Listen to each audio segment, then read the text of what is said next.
Good afternoon, everyone. We're currently waiting for one more panelist to arrive. You're not hearing anything because we're not saying anything yet. So if you can give it just one more moment, we will be ready to start. Thank you and welcome. Just a little bit of housekeeping. You should see at the bottom of your screen, both the chat function and the Q&A function. When we get to the question and answer session, we would ask that you would include your questions in that area.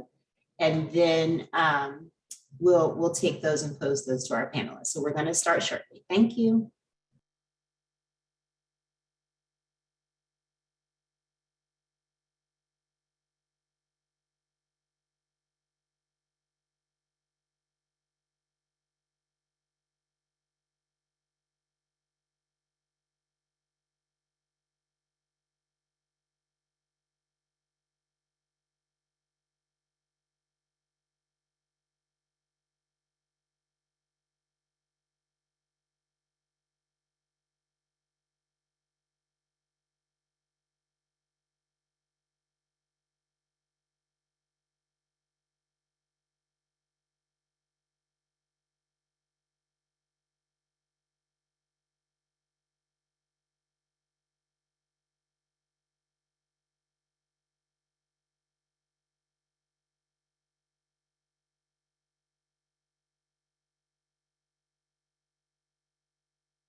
Good afternoon, and thank you for joining us for the 2021 Child Care Stability Grant pre-application information session.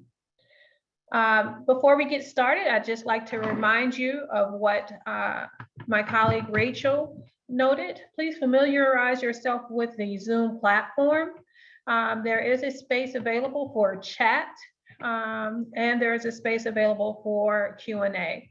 We're going to ask that everyone, because we have such a great turnout today, place their questions and comments in those two areas. And if there is time available during our Q&A session, please use the raise your hand feature for those times when we are able to have you ask your question out loud. With that, I'll go ahead and jump in and get started. My name is Kalila Slater Harrington. I am Chief Program Officer for Family League of Baltimore. Now, to get started, I'd like to recognize each and every child care provider in Baltimore City, those represented here with us today, and those who could not be here because they are caring for our young people. We know that you've been on the front lines of this pandemic, caring for the children of essential workers or caring for those children of parents who just had to work. And so we are grateful for you. We want you to know that we see you, we appreciate you, And we know that the challenges that were presented by COVID-19 has only worsened some of the challenges that were already existing in terms of access to childcare and the financial circumstances of many of our providers. So we recognize you today, and we want to thank you for the work that you have done and that you continue to do on behalf of children and families in Baltimore City. We would also like to recognize and extend our gratitude to Mayor Brandon Scott for his vision and commitment to the safety and care of children and youth in Baltimore City. Mayor Scott's commitment is demonstrated through the establishment of the Mayor's Office of Recovery Programs, who has led the way with the American Rescue Plan Act Economic Recovery Fund. That has made the Child Care Stability Fund of 2021 possible. So we are most grateful to Mayor Scott for his vision and his leadership, and to the Mayor's Office of Recovery Programs for making this fund available. And I would be remiss if I did not acknowledge the Early Childhood Advisory Council, Baltimore City Child Care Resource Center, Maryland State Family Child Care Association, and the Baltimore City Child Care Coalition, all of who have been partners and supporters in making sure that the information reaches about this grant reaches far and wide in Baltimore City and supports many of providers in their applications. So thank you for your partnership and your support. And last, but certainly not least, I have to say that I am blessed to be able to work with and represent one of the most amazing teams in Baltimore City, and that's the Family League team. At the thought of distributing this grant, the opportunity to distribute this grant again, people were at the ready. We've harvested our learnings from the last year and stand steadfast in our commitment to support childcare providers and continuing their work. And so I just want to acknowledge all of our team members who are on today, who made today possible, whether it was setting up this Zoom session or writing the words for the website or reviewing, answering questions, making yourselves available. Thank you, thank you, thank you. We have with us today also, and we have the support of Rena McMenon of RGB Bookkeeping and Morgan Dilks from Wright Constable and Scheme, both of whom stand ready to support us in this endeavor and most certainly support you in making sure that you understand this fund and how to access it. All right, so with all of that said, we're going to get into some of the specifics of the Child Care Stability Fund, which again has been made possible through the American Rescue Plan Act Economic Recovery Fund. I'm going to turn it over to one of our team members who can give more details about this funding source. Kiana?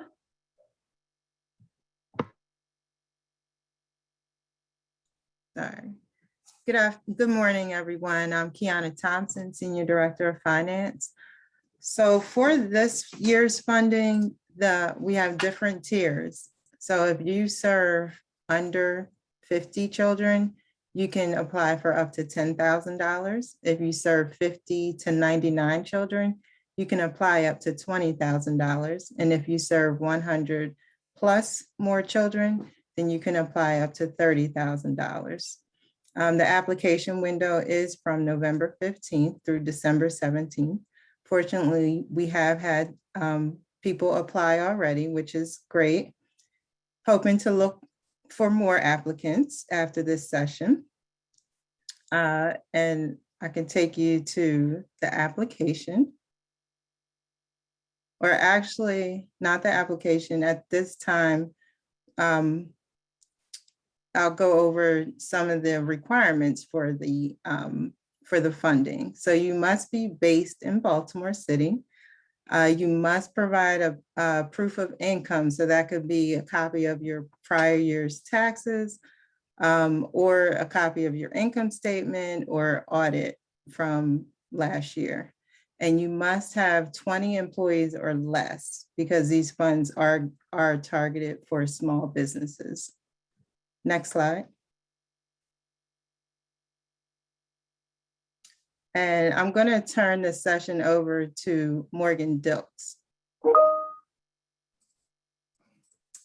Hey, good afternoon, everybody. My name is Morgan Dilks, and I'm an attorney with Wright Constable and Skeen, and we work with Family League on all kinds of matters. So they asked me to be here today just to talk a little bit about what the program actually is. So this is a program put forth by the Biden administration, and they released $39 billion of the American Rescue Plan funds to states, territories, and tribes to address the child care crisis caused by COVID-19.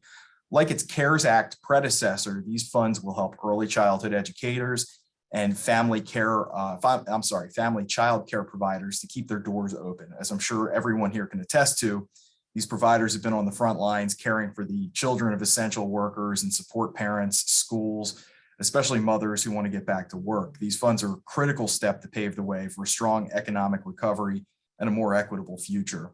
So this isn't a competitive grant. Eligible programs will receive the grant just by completing the application process, assuming they meet the eligibility requirements.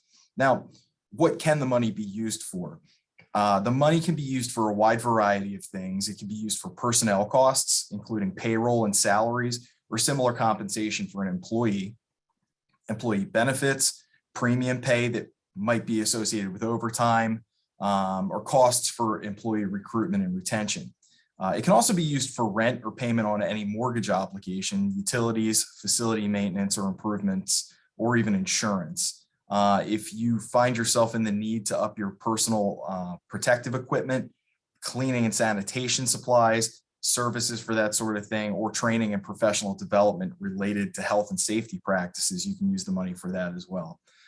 Purchases of or updates to equipment and supplies to respond to the COVID-19 public health emergency, goods and services necessary to maintain or resume child care services, and mental health supports for children and employees. One thing that I would like to say before we launch into the application process itself, one critical thing when you're dealing with a grant like this is creating a paper trail. We have certain responsibilities, not only to make sure that the application for the grant is properly filled out and that the uses for the grant funds are properly identified, but we will need to, at some point, be able to verify and audit that the recipient did, in fact, use the money for those purposes. Keeping receipts and creating an auditable paper trail will be important. And with that, I'm going to pass the baton off so we can get into the details of the application process itself. Thanks so much, Morgan. I wanted to jump in and offer a point of clarification. So this year, we have a limited amount of funds, a smaller pot than we offered last year. And so while this is not a competitive opportunity, it certainly is one where you need to get your applications in because the fund is exhaustible. It will, once those dollars have been allocated, there will be no more dollars available. So I just wanted to give that point of clarity that this is an exhaustible fund, and once those dollars have been allocated, we will not have additional dollars that we are aware of at this time. All righty, so we'll jump into the application demonstration. Okay. I'm going to share my screen. Rachel, can you give me permission, please?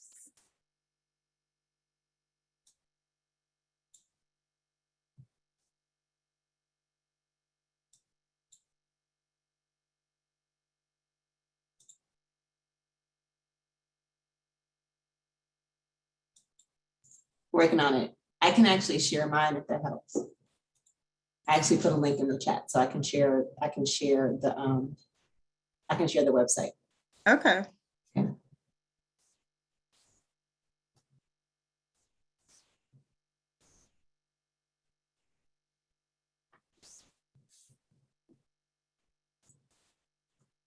Can you see it? Yes. Okay, can you go up, please? Sure. Yep. I just want to point out, so our web address is familyleague.org. And you can see it up at the top in the search box. And then once you get onto the website, there's a hashtag stabilized childcare 2021. You want to make sure that you hit that link. Once you hit that link, this page will pop up. Scroll down, please. Keep scrolling and keep scrolling. Okay, right here, you see this middle tab that says 2021 Child Care Stability Grant Application. You want to click on that. And I do want to point out in this first section, it explains which documents you need. You will have to upload 3 documents. One is your MSDE license, and it must be in a PDF version, JPEG, or PNG format. Next, it's a copy of your certificate of good standing with the state of Maryland. Only child care centers are required to upload this document. So if you run a child care center out of your home, you are not required to upload this document. And again, it needs to be in the PDF, JPEG, or PNG format. Lastly would be the American Rescue Plan Act Fund Budget template that we have. When you click on the Excel version, it says here. If you click on that, it will pop, Excel spreadsheet will pop up. And if you look at the bottom left-hand side of your screen, you see that it says budget template. So once you open that, a blank template will pop up.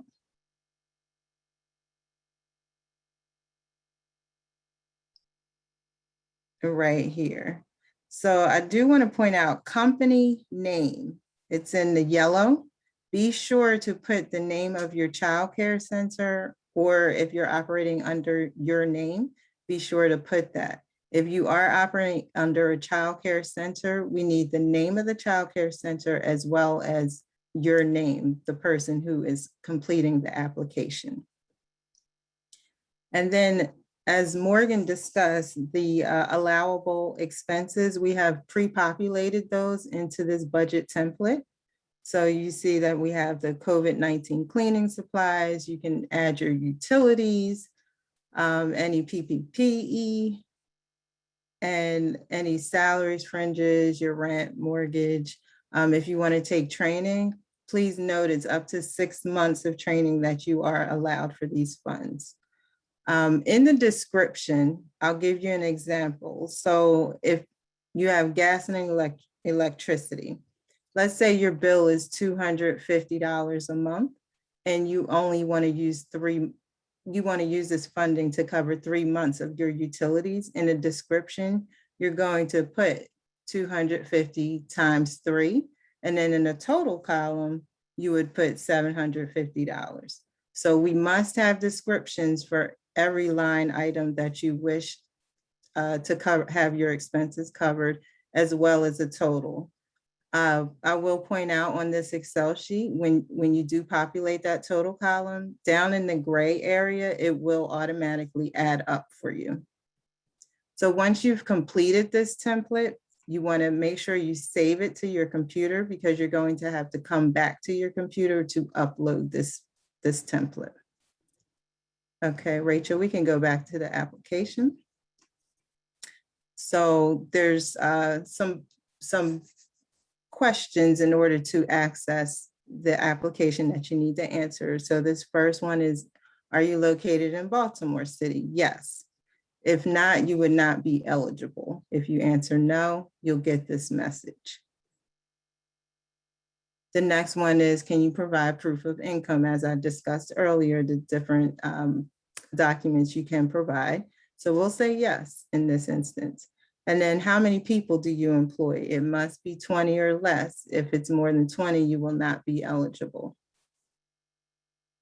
So we have 20 or less. So right here, you're going to type in the name of your center. and then your first name and last name. The next line is very important. I want to point out that it must be 9 digits. Please do not type letters in this box, and it needs to be in the proper format. So if you have a tax ID number, this format that Rachel just typed is the format that it needs to be in. It'll be 2 digits, a dash, and then it'll be 7 digits. Remember, all numbers. If it's your social security number, it's going to be 3 digits, a dash, 2 digits, another dash, and then 4 digits, all numbers. This is very important. We need this information in order to, for reporting purposes to the funder. Next, you want to put your address. So it'll be your street address. So the number and the name of the street. Please type the entire street. We received some applications where you see how Rachel put Main Street. Some people may have just put Main, and that does not help us with the application. So please be sure to put street. If it's a boulevard, put boulevard. If it's a road, put road.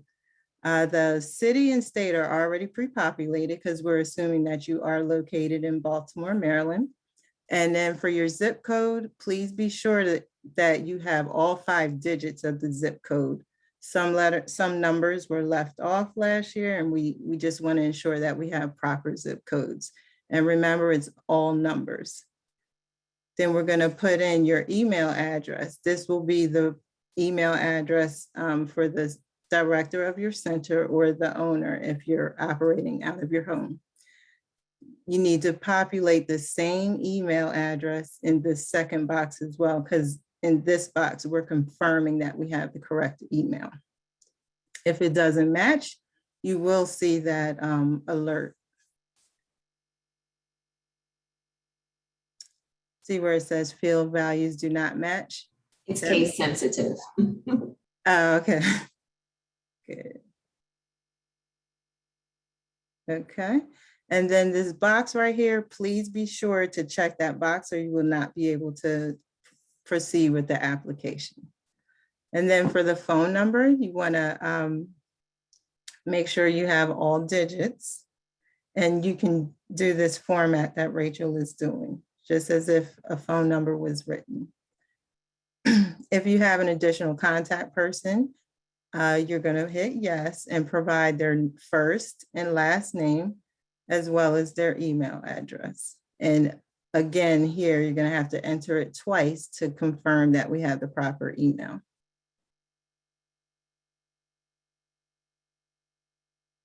And then you're going to add that person's phone number.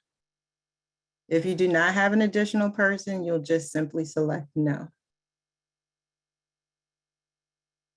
Okay, and then we get into another question. Have you received a payroll protection program loan? It's yes. If you have received it, you'll put the amount, the dollar amount.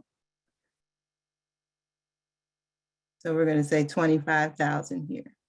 Have you received the economic injury disaster loan?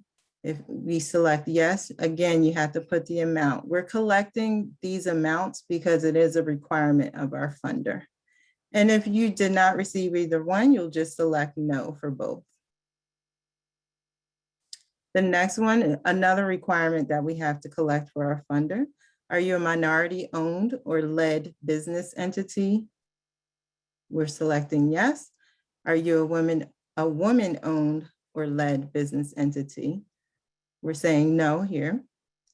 And then down at the bottom, there's some demographics. We would like you to check off all that apply to you. Okay, and then you'll hit next to get to the next screen. So now we're on the second page of the application. You want to type in the full name of your bank. We could say PNC Bank or, yep. And then this next line, account type, is extremely important. We must have the correct bank account type that you have. It's either checking or savings. And then for your routing number, please do not enter any letters here. It needs to be 9 digits.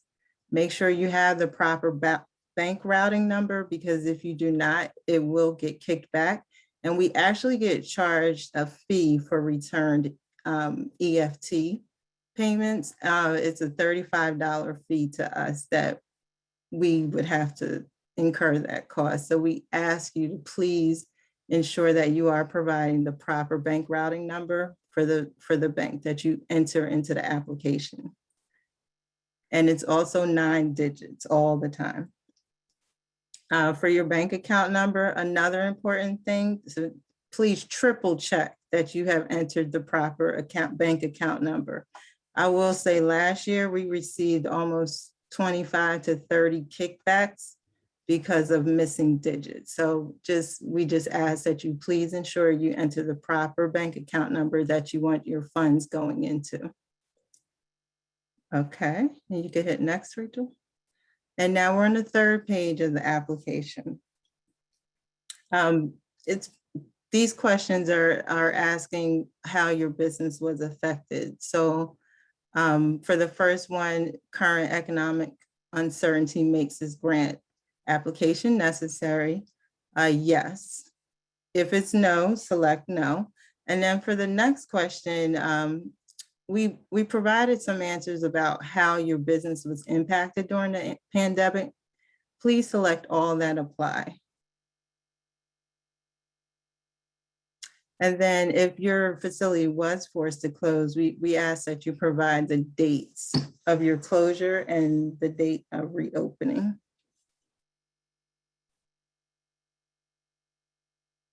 And we're asking these questions because we do have to provide data reports to the funder.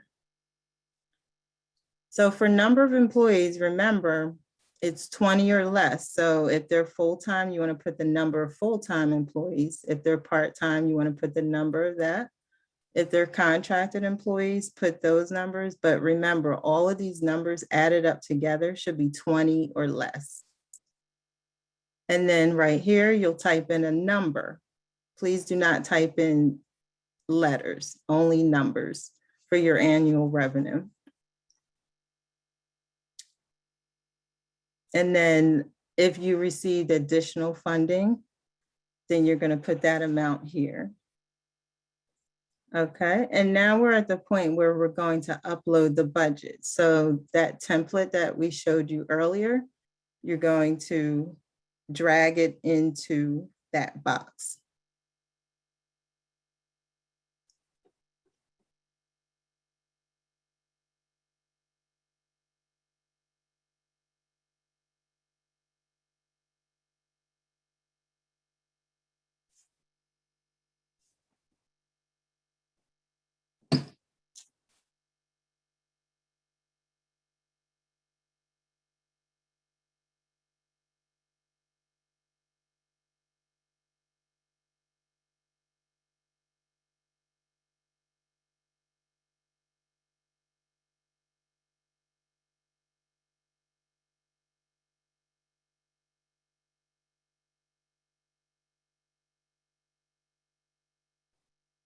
Okay, and once you do that, you'll hit next.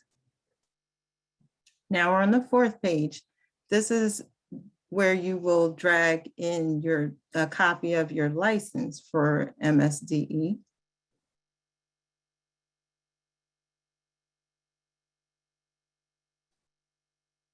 And then you're going to put the issuance date. A calendar will pop up as you see. And then you'll select the date in which your license was issued.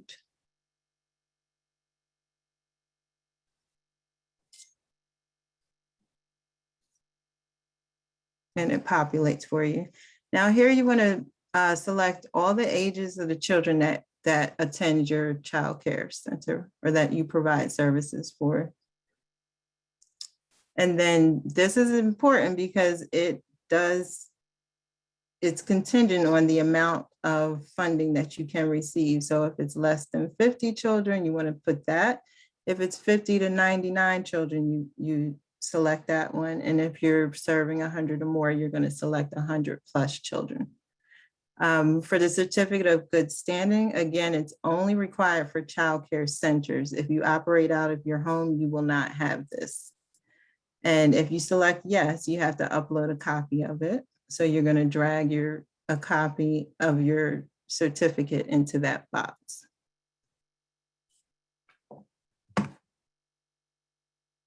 And then you'll hit next. Now we're on the 5th page of the application. So you want to select all the days that you operate. So let's say you operate Monday through Friday, you're going to select Monday, Tuesday, Wednesday, Thursday, Friday. For your hours of operation, if you're open from 7 a.m. to 6 p.m., you'll populate it as such. And then if you currently participate in the child and adult care food program, please select yes. If not, select no. And then you're going to hit next. And here's a checklist just to make sure that you have uploaded all the required documents and then you attest to some of these statements. So you want to read down this list and check all that apply. Now in this box, you're certifying that everything is true in your application. You've provided everything that we've asked for, and then you're going to sign it. And then you hit submit. And this is confirmation that it was submitted. So when you will get an email confirmation, but be sure to check your junk mail if you do not see it in your regular inbox. I'll say it again, be sure to check your junk mail if you do not see it in your inbox. Some people on their email, it may say junk mail, it may say clutter, it may say spam. You want to check all of those prior to reaching out to us. And then this is a copy, as Rachel was scrolling down, that's a copy of everything that was entered into the application. So you will receive that in the email as well, a copy of everything that you entered into there. And that concludes the application demonstration. Well, Kiana, I'm going to give you just a beat to get a drink of water and maybe queue up some of your team to be able to answer some of the questions that are in the chat. Okay.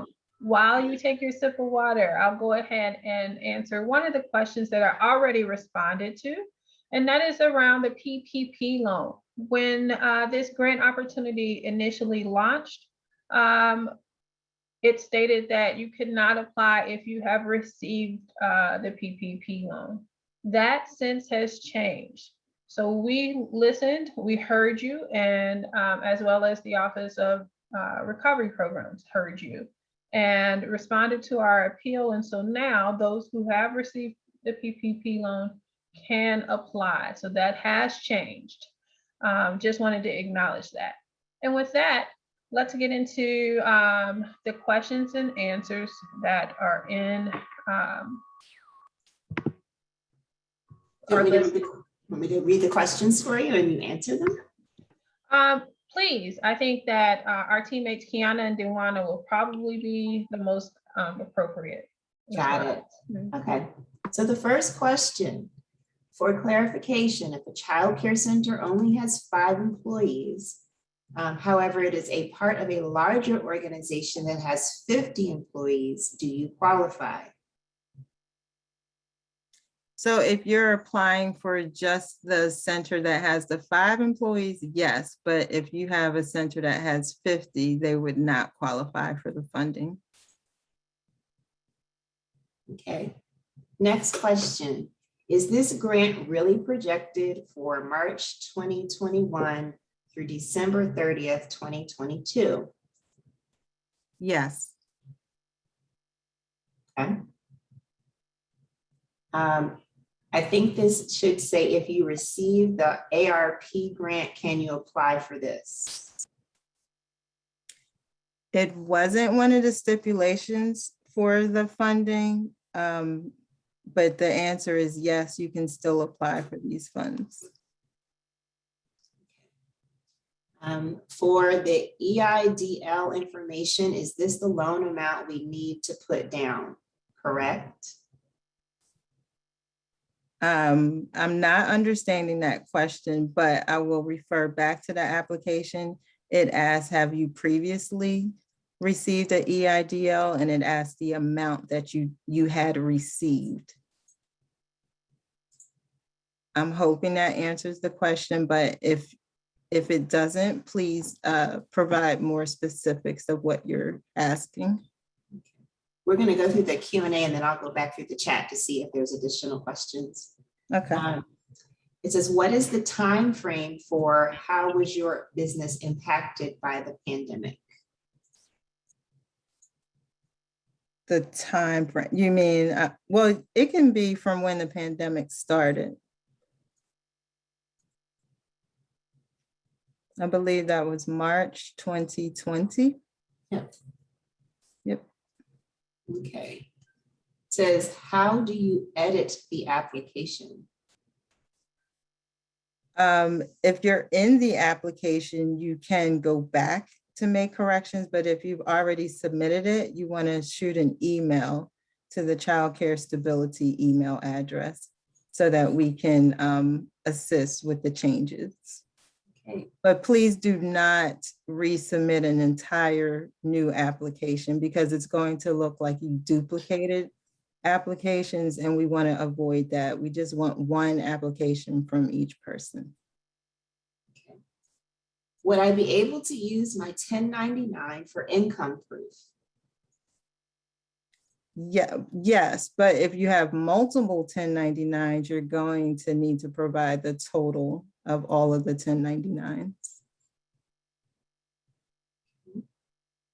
Can this be completed on my phone? Yes.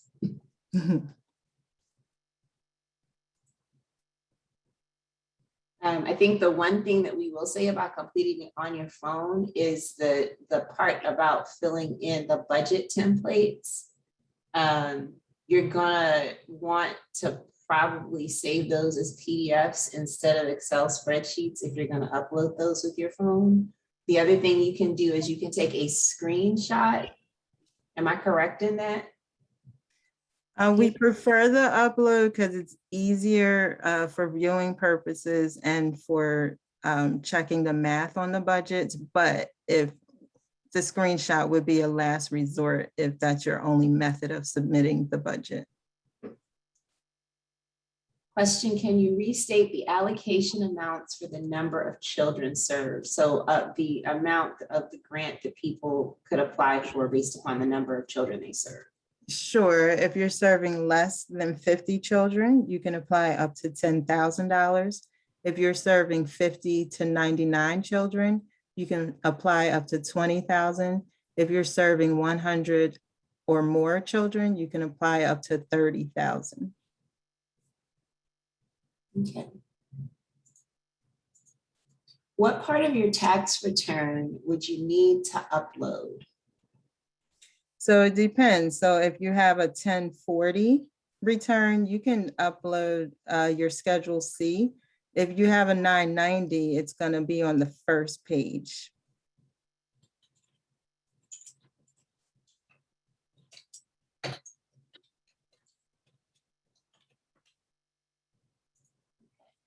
Can I edit my application? I posted for a budget of 30,000, but I'm a center license for less than 30, so I qualify for up to 10,000. Can you, Sorry. can you repeat that, please? Sure, get to it. It says, can I edit my application? I posted, I guess that means submitted for a budget of 30,000, but I am a center license for less than 30 children, so I qualify for up to $10,000. We can work off of the budget that you have. These are just budgets that we're using to gauge how much you would get. And we would know based on the answer in your application that you only qualify for the 10,000. We can use what you currently have, but if you do need to update it, you can email the Child Care Stability email. Okay. Also, does a center with less than 30 children qualify for the same amount, up to $10,000 as a home provider license for 8 children? Yes, because they're both under the 50 children range. If you don't have any employees at all, do you qualify? Yes. Because there's other expenses on that budget template that you would be able to allocate the award funds to. And I would think many of your home-based childcare providers probably may not have an employee. As I close my home daycare on June 30th and move to a new residence, I am resuming service at the new address and have my inspection on the 1st of November. I'm awaiting my new license. Am I eligible to apply, and should I apply under the old license number or the new one? That's a great question. It sounds like though you were, your license was active during that retroactive time for the expenses to be covered. So you are good through, I believe you said November 1st. Yeah, what we can do, you know what I can do, Kiana? I can drop this in the chat. Okay, And then we can follow up. Yeah, we can follow up. Okay, And probably the person that asked the question, if you could actually email this question to stabilizechildcare@familyleague.org, that way it'll get right to the folks that need to provide the answer to you, and they can answer you directly. Okay. Did it ask to upload your 2020 taxes as annual income? Is there a space to upload those documents, or would they be requested later, I guess? I don't believe I saw an option to upload. I'm sorry. I said it doesn't. That wasn't a document that we had required to be uploaded. We can, if I provide this email, you can send it to this email. It's RG, M as in Mary, @familyleague.org.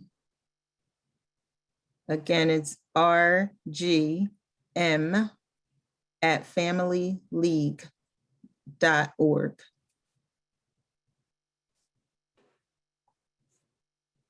Okay. If you received the PPP, but it hasn't as of yet been forgiven, do I put that amount on the application? Yes, put the amount that you applied for the PPP loan in the application. I'm not quite understanding this one. It says, how do you type in budget? I would probably suggest, Antoinette, if you can drop that directly in the chat to Kiana with further information as to exactly what you're referring to, because I'm not quite clear on that question. So moving to the next one, for safety reasons, can you use the grant money for fixing up the cement on a patio porch? No, that's not one of the allowable costs. With the PPP loan, okay, so I guess it's asking the question, does the amount that you receive from the PPP loan determine the amount that you'll receive from this grant?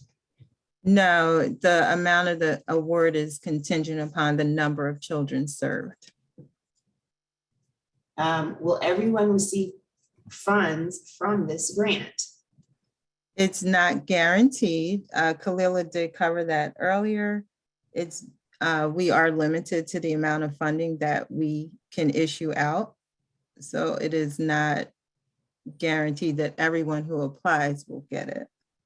The question was, when will everyone receive? It was, I'm sorry. It was when. Oh, yes. When will everyone receive funds from this grant? Thank you for that, sis. Oh, okay. Once we receive the funds from the funder, so the application ends December 17th. We're hoping to receive the funds in order to issue them out to everyone. We anticipate it being by Christmas. Based upon the second time that this question has come up, Kiana, we Mhm. may be able, there's another question about how to upload your income. Mhm. We may be able to add an option where folks can upload a PDF of their tax returns or whatever document that certifies their income information, because it's the second time that we've gotten it. It says I don't see where to upload my income. Okay, that would be great if we could add it to the application. Yeah. Yep. Okay, so I think you may have touched on this question, Kiana, Mhm. because it says, does it seem fair that a center and a family childcare receive the same amount? Example, they both serve under 50, but a child typically falls under, a center, sorry, typically falls under a higher tier. And I think you were saying that the amount that's allocated goes based upon the number of children served, correct? Correct. Mhm. Okay, Yep. all right. Is it true that a family provider would count themselves as one employee? If you pay yourself, yes. If my PPP loan has been forgiven, does the amount still need to be listed on the application? I think you touched on that maybe. Yes. Mhm. Yes, you would still enter the amount in the box, whether it was forgiven or not. We're in the home stretch. I am a 24-hour center running 2 shifts currently. How do I qualify if I'm licensed for 42 children? Will I be counted as 42 children or the per shift amount of 84 children? 42 children. It's the capacity on your license. If you are a family child care provider and use a payroll system to pay yourself, will that be able to qualify as having an employee? I think you answered that one. Yes, and as long as you're 1099ing yourself, or if you receive a W-2. Going into the Q&A now, to the chat. There's a lot of these had already been answered. When will people receive funds? There was a question about a Schedule C. Yolanda has dropped a lot of answers in the chat as well. As we mentioned, I see there's another question about tax information. If you've already submitted your application, you would send the verification of your income to stabilizedchildcare@familyleague.org. Once we finish this session, we will update the application to add a space to upload preferably a PDF of your tax information. Please give us time, because it takes a little bit of time for any updates to the website to kind of populate across all browsers. So probably tomorrow morning, I would say that you should check for that update to the application. Let's see, I put down woman-owned business. Do I need to edit my application? If you're a woman-owned business, I don't see why you would need to. Okay, do you submit a different application for multiple sites? No, you need to only do one application, and just choose the site that will be receiving the funds. And then once you receive the funds, then you can allocate it amongst your other sites. But please do not submit multiple applications. Can you give the information again to update my PPP info? And I think we probably covered that because that came before. Says as far as proof of tax returns, what part do we need to send? We answered that. Any application edits need to be sent to stabilizedchildcare@familyleague.org.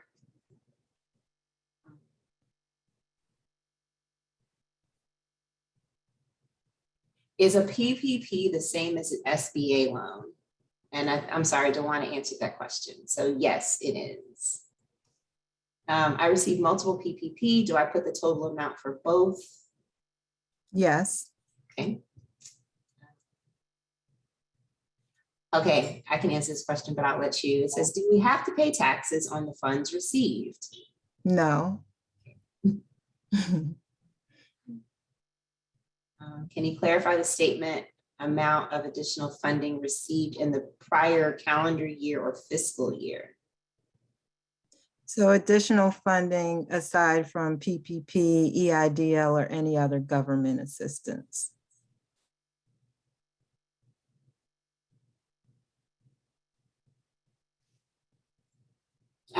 Again, the question about how much we will receive, it depends upon how many children you serve. They ask the question, will you get $30,000 or does it depend on the funds? It depends on the number of children served. For a drop-in center that has capacity for 14 children a day, are we eligible for the larger amount because we serve over 100 different children? So depending on what the capacity on your childcare license is. Says, what is the, can you restate what the expense period, that when the expenses need to be incurred? And I think you said that's March 2021 through December 30th, 2022, correct? Correct. Okay. Oh, Kalila, I see that I already answered one of those questions. Okay, what if the centers have a different name but operate under the same tax ID number? Repeat that, please. It says, what if the centers have a different name but operate under a single tax ID number? Do you submit one application? It's one application because it sounds like you have multiple centers, and definitely everybody's operating under the same tax ID number. So you just enter one application, and whichever center is getting the funds needs to then allocate amongst the other centers. Says, if your childcare has not been affected, do you still qualify? Yes. You would just answer no to that question in the application. If a provider received money from MSDE grant, do they need to report that as additional funding? That's a grant. So when we were talking about the additional funding, it's basically other government funding. So no. And then the final question so far is, for taxes, do we use, okay, there's another one. Do we use gross, adjusted gross, or net? So you're just gonna upload the form. It's not, wait, are you talking about the section where it says the revenue in the application, or are you talking about the proof of your income? I'm actually going to try to find Faith. If you can either drop that response in the chat, or I can maybe try to find you to unmute you so you can ask that question directly.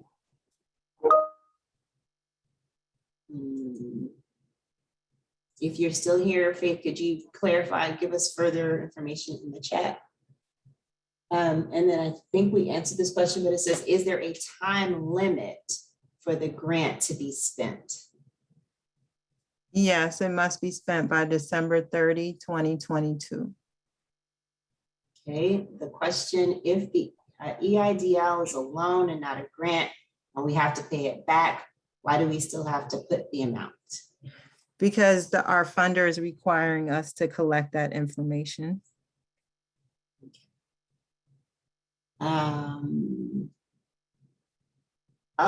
Yes, and Faith, I don't have you unmuted, but what I'm asking is if you could give further clarification on your question in the chat, that would be helpful.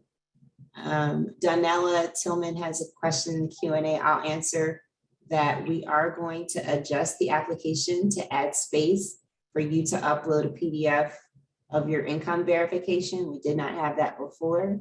If you've already submitted your application, please email verification of income to stabilizedchildcare@familyleague.org. Faith, I think I'm actually going to attempt to unmute you.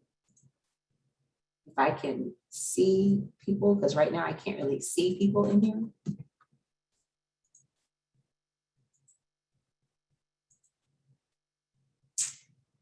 It's not letting me do it. Okay, so Faith, if you could expound upon that question, and we're only going to take maybe a couple more if they come up because we are almost at time.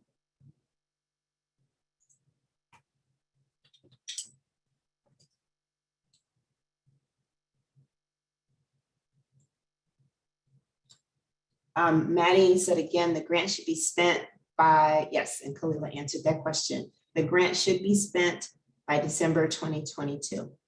If you had no income for the last year because you were closed, do you still qualify? Yes. Okay. And then for the income and the revenue, would you just upload your 1099? If you have multiple ones, then you're going to need to upload all of those. And then in the revenue box, you would just enter the combined amount for all the 1099s.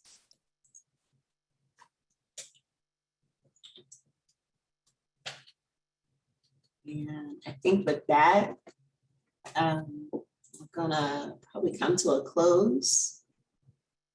Does every item need to be entered in the template? No, you'll just enter the expenses that you want covered under the fund. So if you're only doing salaries and rent, you would just have 2 lines populated. But every line is not required to be populated. And then Faith put, okay, which figure should I use? Just a copy of the 1099. And I guess, if you can say yes or no, Faith, are you saying on what number on the 1099 should you use to equate what your income is? Is that correct? So Yes. if you're using a 1099 miscellaneous form, I believe it's box 1. If you're using a 1099 NE, I'm sorry, the miscellaneous would probably be box 7. If you're using the 1099 NEC form, it's box 1. Do we use income from 2019 or 2020? 2020. For the telephone bill and the internet, are they to go into the expenses section? There's a line item for internet, so the internet would go on that section. If you're asking to include telephone on that line as well, you can, yes. Okay. How do you update your application if you put the grant amount on your application? Any updates or edits to a already submitted application need to be requested by, who are they sending that to again? Kiana, is that the RGM? The RGM, yes, rgm@familyleague.org. And then how many months can you use in the template? So the date range covers a little less than 22 months. So to be safe, I would say up to 21 months.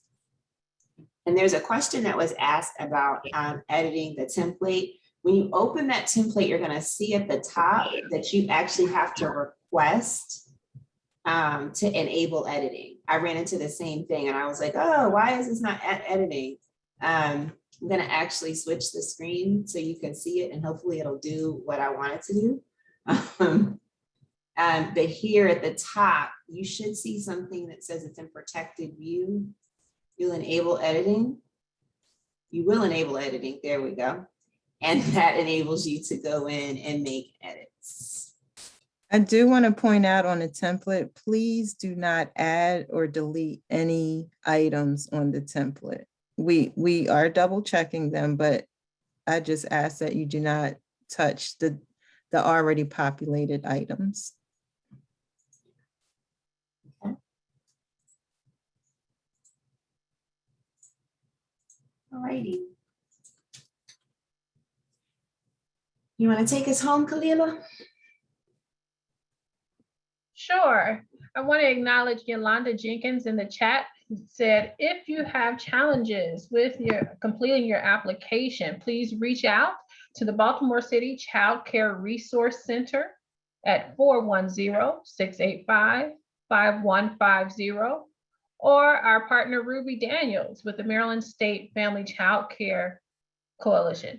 She's agreed to assist with the completion of applications as well.